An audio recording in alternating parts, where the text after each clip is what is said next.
Hi, I'm Jenelle Riley. I'm an editor at Variety, and welcome to this SAG-AFTRA Foundation Conversation at Home. Today's guest is an actor and musician who stars as Clay Jensen in the Netflix series 13 Reasons Why, which recently launched its fourth and final season. Please welcome Dylan Minnette. Thank you so much for being here. Thank you for having me. Appreciate it. This is geared primarily towards SAG actors, and so I always like to start by asking, how did you get your SAG card? Oh my gosh. Wow, that is such a good question. I don't even remember anymore. I started when I started doing sort of like commercials and stuff when I was 6, but then I started like properly working pretty frequently once I was 8 years old. I'm 23 now, and I don't even remember at all. That would be a question for my mom, because she's who was helping me out at the time and who like drove out to LA with me. I'm from Indiana originally. That's where I came from for the first time. Yeah, so I don't know how to answer that question. Well, let me ask Wow. you this, because I'm always curious when someone starts at a really young age. Did you always know this was something you wanted to do for a career, or was there a certain job or a certain time in your life when you were like, I want to act for the rest of my life? Um, yeah, I mean, when I was younger, like when I was little, my dad would watch me. Like my mom would be working and my dad would watch me a lot. And, he would, I guess, like entertain me by putting like setting a video camera up and putting it on the screen, and I would watch. And I guess I became obsessed with that when I was little. And then I think my parents just took it as a cue, like when this convention rolled through town in Indiana that was looking for actors or models or whatever. It's something that is definitely normally a scam, probably. Um, I went when I was like 6. My mom took me, and I actually did get an agent, and that is what allowed me to start working and going on auditions and whatnot out of Chicago originally. So I would drive. My mom would drive her and I to Chicago a lot of the time. From Indiana, it was like 6-hour drive for auditions and stuff when I was little, and that's how it all started. But I think I always had fun with it, because I mean, I feel like quite honestly, I thought it was fun to get like out of school and go do something else and go to like a big city, and that was fun for me. And I fell in love with Chicago when I was little, so I always loved going. But and then when we came out to LA, I meet for the first time when I was 8 for like pilot season. And I immediately made a bunch of friends. I lived in a community where there were a bunch of other actor kids at the time. And I made a lot of friends, and I had a lot of fun. And so I never questioned what I was doing. And I think even when I was little, that's how I knew I loved what I was doing, and I didn't want to stop, because that was the most fun I'd had.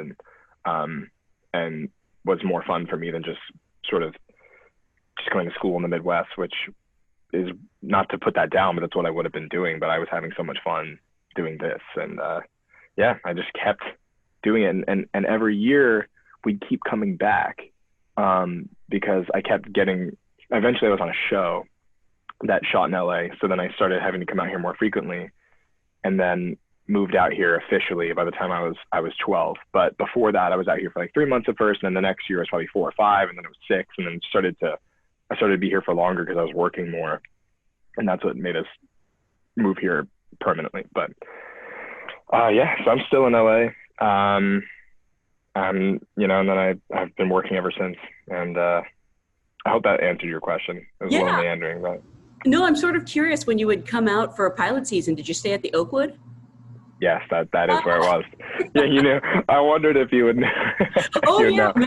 many Yeah, friends have done their time at the Oakwood. Is yeah. that still a thing where people stay there for pilot season? Do we have a It's pilot season? I have no idea. I'm so removed from all that now. But it's called something different. I do know that, because every time I drive by there, it's some other name now. But it's probably honestly like the same staff and all that was there when I was Yeah. little. But it's funny, like that place has a funny rep, because there was a lot of child actors and parents, and I know that there's a stigma that kind of comes along with that, and I understand.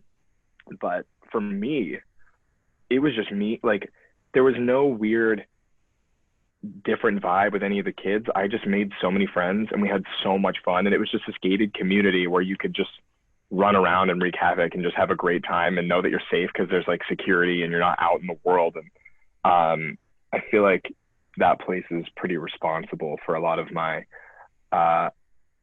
sort of formative years and growing up, because I was there from 8 years old, or no, not 8, from like 9 years old to 12 years old. And I had so many friends, and yeah, I had so much fun there. So I'll always sort of defend it. I'd be like, no, it was fun. It was a great time of my life.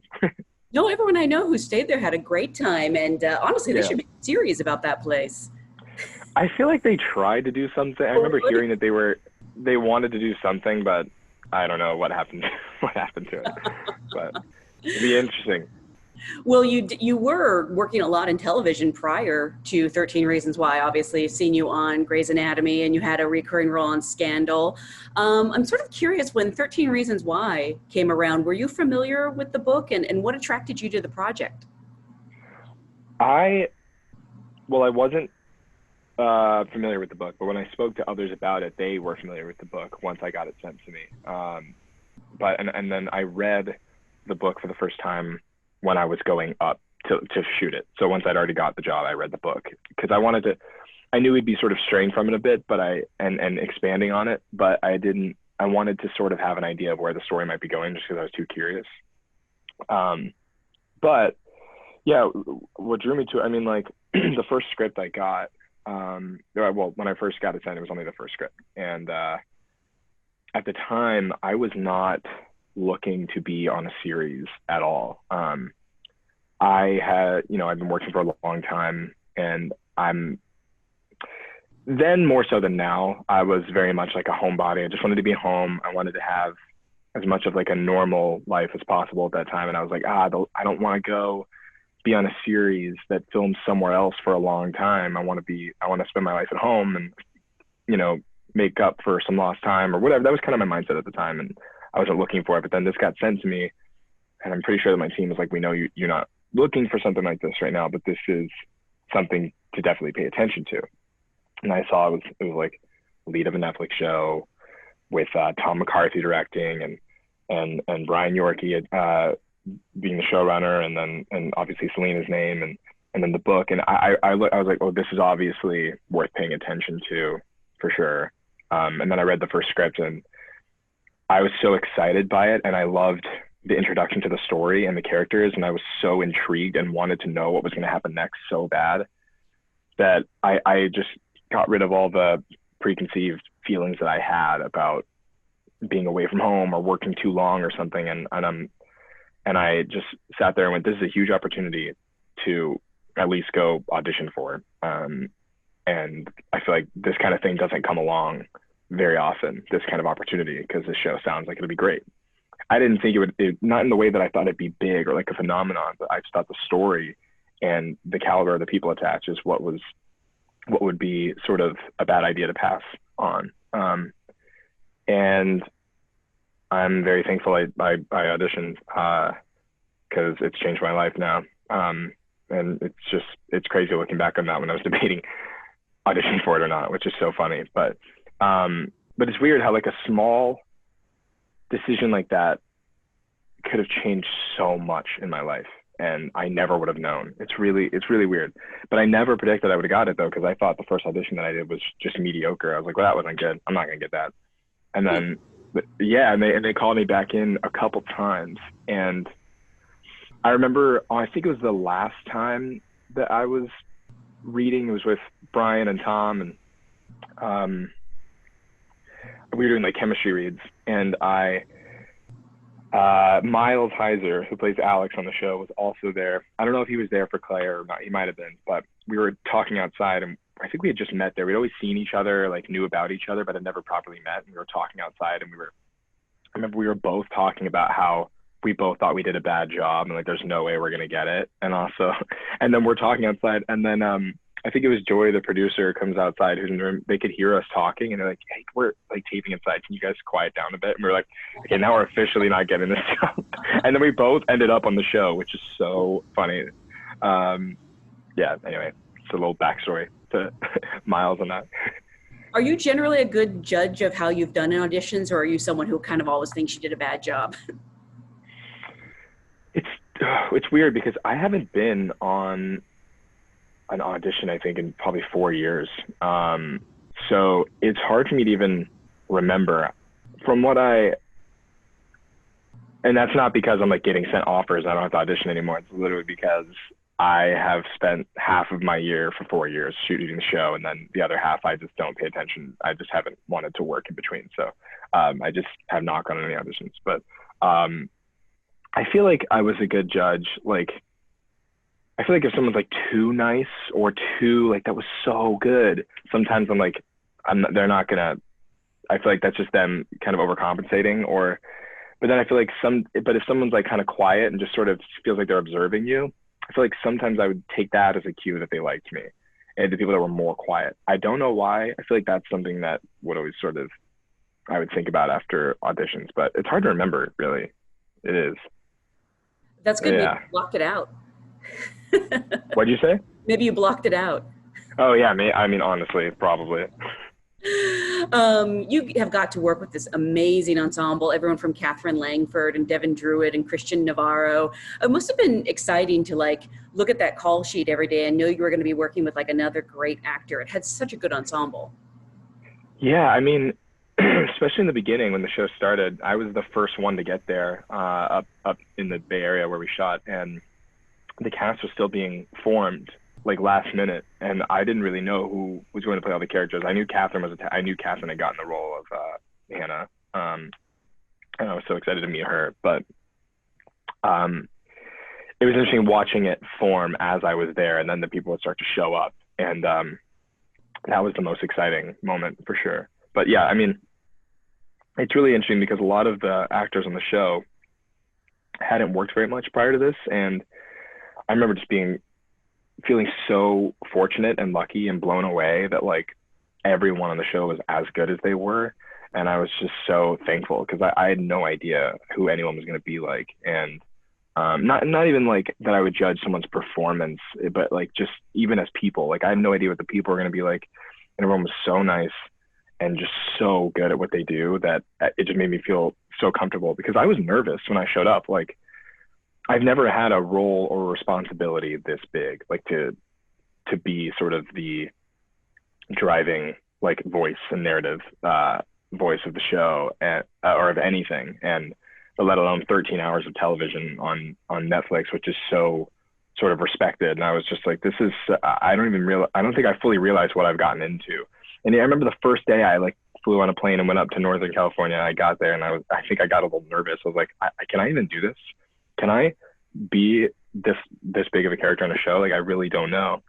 And I think that's why when I met the cast more and worked with them, it made me feel more comfortable because I was like, I'm surrounded by such a great group of people, and I know we're gonna make something that's special. So yeah, I love them all. I miss them a lot.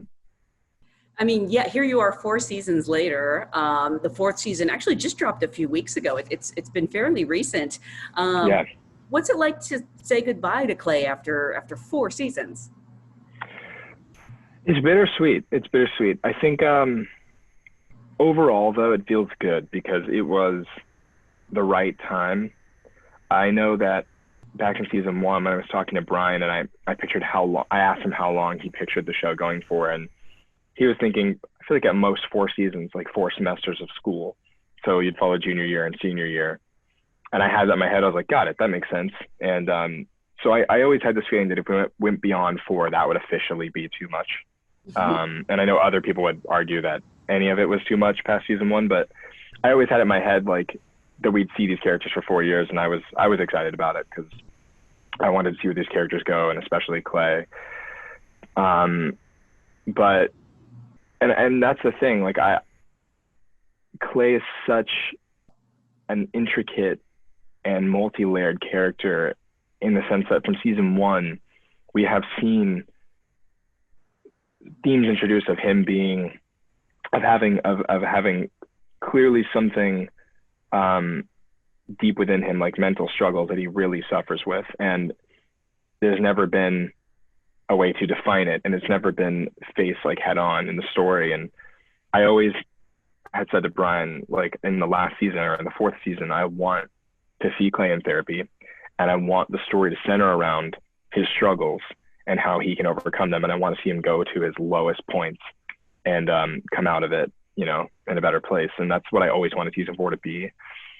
And that's amazing about Brian Yorkie, the showrunner, is that I feel like he put a lot of trust in me as a collaborator and as just another voice creatively on the show. Like, he really listened to my ideas, at least for Clay, and where I wanted the story to go for him. And yeah, like I think so that's why it felt appropriate. It felt right, because the last season, at least for Clay, is what I always thought it should be and what I wanted it to be. And I'm happy that we got to see Clay suffer as much as we did in season 4, because he really is struggling, and he's really losing sense of reality for himself, and losing his purpose of life, his personal like purpose. And then it ends on a note of optimism and hope for him and his future. And that's all I could ask for that character.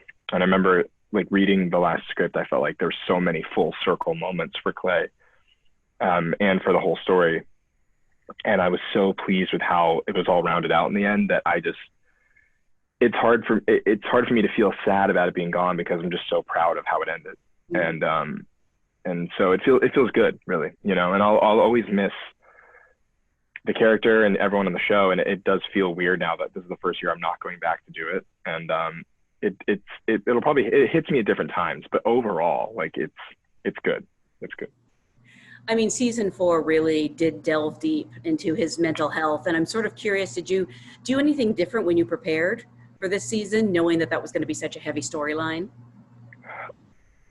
Yeah, I think I just wanted to, I mean, I didn't do much, I'd say, research per se for the other seasons. Like I was just following the story and doing what I thought was right. But then for season 4, Brian told me early on that what Clay was struggling with was, well, obviously anxiety and depression. And I knew that, and I researched that, but also dissociation.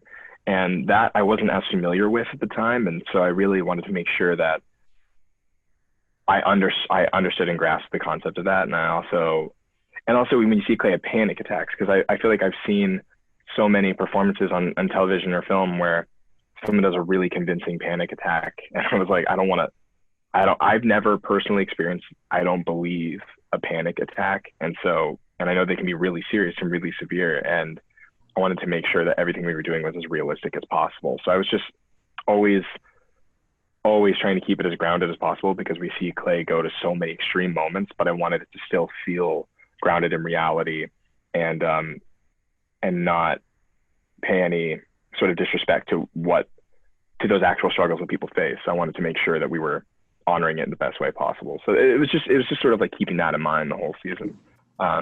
But while also just trusting the scripts and following them and doing the best I can, you know. I want to talk about the graduation speech in the finale where Clay, you know, basically talks about high school being life or death. And I'm sort of curious what it was like to shoot that, if you were able to do it all in one day, you know, what was going through your head while shooting that scene? That entire speech, the scene was in one day. But that day was during the first 2 episodes. Because when I say 2, it's because we would block shoot. We'd do 2 episodes at a time. And it was probably, I think, at the end of our first or second week of filming the entire season. And it was purely because of weather coverage, because we started the season shooting in July, which is when a graduation actually would be during the summer. And we ended in December.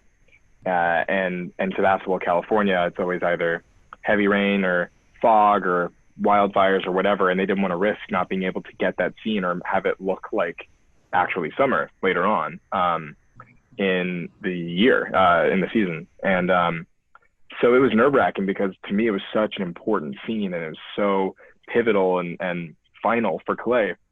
And so I was definitely nervous. I mean, I trust Brian, because he sort of reached out to everyone saying, like, I know that this is he explained why we were doing it, and said, I know it's a weird process, but please, as best as you can, like, trust the script, and I will help guide you through, because Brian was directing the last episode, and he directed that whole sequence. He was like, I know where this is going, and I will help guide it to feel correct, like it's right. And I trust Brian and the speech, and I thought the speech was beautiful no matter what, but without context, it was difficult. And I remember, like, we knew that someone was going to die by the end of season 4. And I had always wanted it, and I had hoped that it would be Justin from the get-go, because I just felt, for many reasons, just for his entire arc as a character, I thought, like, if we are going to kill off another character at the very end of the show, it needs to be someone that will leave the biggest impact, and I think will leave the biggest mark on the end of the series. And Justin's arc has been so amazing throughout the show, but also so tragic, and so he'll take one step forward and 2 steps back, you know, or 2 steps forward, 1 step back all the time. But it's just, he has a lot of starts and stops, and we've grown to love that character so much, and he's grown so much, and especially for Clay. And I just felt like the strongest character also for Clay to lose in the end, and the one that will leave the biggest impact on him is Justin, obviously, because he cares about Justin more than anyone now. And so for impact, for emotional sake for the show, I wanted it to be Justin. And so I read that speech pretending and believing that it was him, because I think, and I remember Brian didn't want to reveal early on who it was that passed, because I think also maybe they weren't entirely sure yet, but they had like a couple of people they were thinking. And I remember when he was talking to the entire group of us at the end of one of the table reads, explaining why we were going to do it this way, or the first table read. And I felt him looking me in the eye, and he was saying, like, when you do these speeches, like Alicia and I, just pretend that it is the person in the show that meant the most to you. And then he looked at me in the eye, and in my mind I was going, I think this means it's going to be Justin eventually, because obviously that'd be Justin. And so I read it believing that Clay lost Justin in the season, and thankfully I was right. And yeah, so, and I am really happy with how it turned out. I was nervous with how it would cut into it, but I think it works really well. And Alicia did an amazing job with her speech, and I'm proud of the speech that Clay gives. And yeah, it all worked out. And it was raining and cold all of December too, so it's good we did it early on. So that's so crazy that you had no idea while shooting it, but I mean, I guess that's how it works. Yeah, it's just how they had to do it. And Brian, I think, like, also just didn't want, for performance sake, he didn't want everyone knowing what the outcome of the season was. He wanted to keep it a surprise as best as possible. He played a lot of tricks. Like, I think at one point, I think there was a cast member who believed that they were the ones who were going to die, and started to, like, tell people just to get the attention off of who it actually is. There's a lot. Everyone was debating for a long time, and then only in, like, the last 2 months or a month and a half did I know who it was going to be. And this sounds so evil, but I was like, yes. But it's what I wanted. It's what I wanted for the story's sake.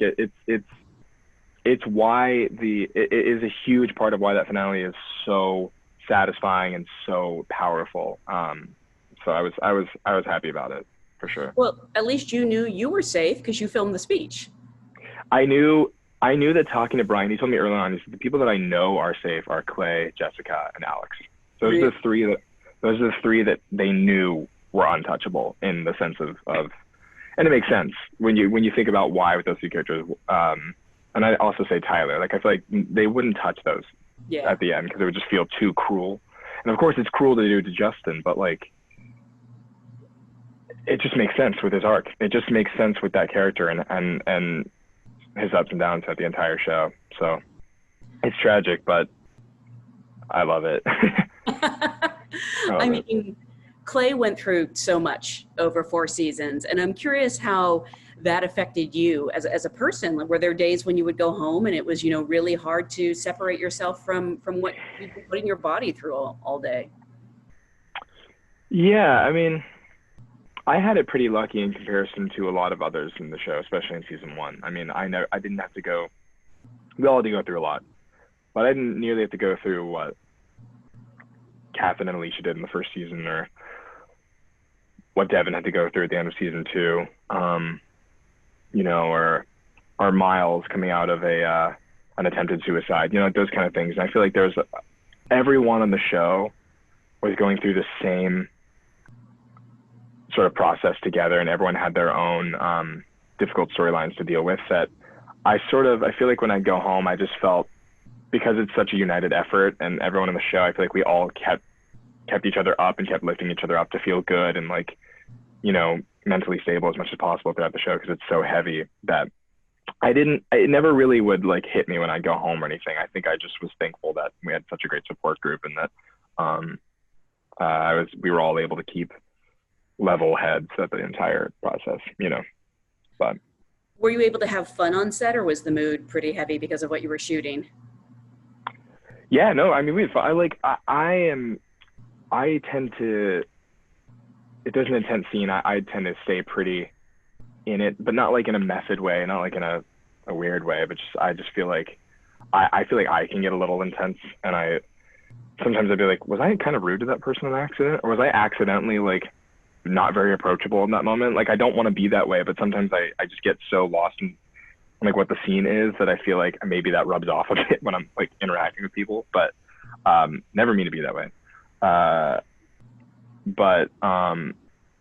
Yeah, no, but we had a lot of fun. I love all those guys, and it's easy to goof off in between takes, and sometimes they would make me laugh so hard that I would have to be like, guys, we can't joke around right now or I'm gonna not be able to do this scene. But yeah, especially Brandon. Brandon is one of my favorite people in the world, and we have so many scenes together and we make each other laugh so easily, and he makes me laugh so easily that like sometimes I had to just like literally ignore him in between takes, or else I would like lose it. I love him so much. I love that. Yeah. Before we go, I want to remind everyone watching at home that for information on SAG-AFTRA Foundation's COVID-19 Relief Fund, you can look in the comments. But in addition to, you know, starring on this show for 4 years, I heard they came to you and asked you to help pick some of the music for the next to last episode. How did that happen? They did. It was as simple as during the season, I think. Oh, wait, no, it might have been after. It was after. Brian, I've always sort of given input, like not input, but given him sort of thoughts on, hey, like this season, I feel like this song would work somewhere. Like, I think we should try to get this artist in the show. Like, I think it'd really work. And I've always sort of been very invested in the music that's on the show with Brian from season 1. And I think he just thought it'd be fun for me to be able to sit in on the process of a music supervisor's job and help pick or approve songs for an episode. And he's asked if I'd want to, like, totally, like, unofficially, but like, you know, actually being a part of it. And I said sure. Like, there was no reason not to. And it was really as simple as just sort of going through the process of the kind of songs they're looking for in certain scenes, and what season the amazing music supervisor on the show, like what she was thinking for certain scenes, and these are the choices. And like, she would just ask me like what I thought, and if I said I don't think that'll work, like she would scrap it. So I really became a part of the process for that episode. But I wouldn't say I did too much for it. It was more just sort of being a decision maker with them in the entire process. And that was really I did suggest some things that are in the episode, but yeah, it was fun. It was really, that is a tough job. It was like, especially like not only for Steve and the music supervisor, for someone in that position, but also like for Brian, like being a showrunner and dealing with episodes that you're editing, that you directed, that you wrote, and all that stuff. And then on top of it, like having to pick these like huge pivotal needle drop moments in the show. Like, it's just so much, like, I just have so much respect for anyone who can run a series. I feel like it's the hardest job I've ever fathomed. But yeah.